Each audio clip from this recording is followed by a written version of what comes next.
Ha?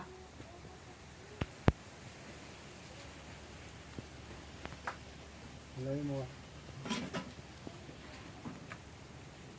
Haluin mo, maglalagay tayo ng langis.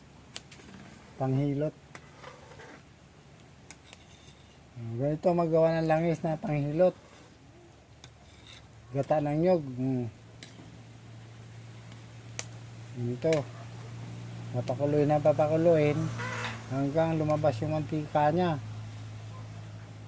Ganyan lang.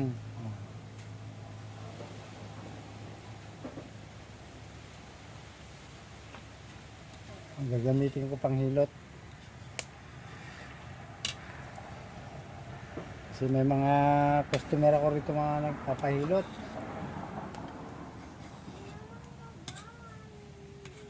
Busan na ako ng langis.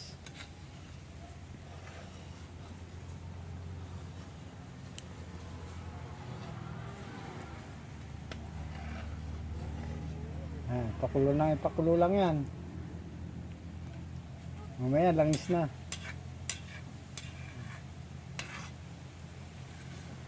Libre dito ang nyog. May sariling puno.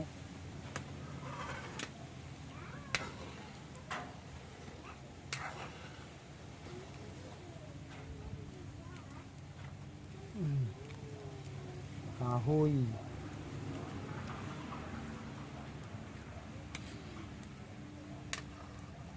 Kasi pag ito hindi mo hinalo, didikit. Kailangan haluin mo siya ng haluin. Didikit siya. Ayan eh. May laman na. Oh! Tagal si mama.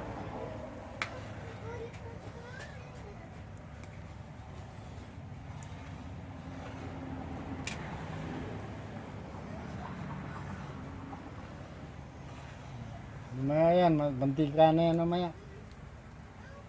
Pakuloy ng pakuluin.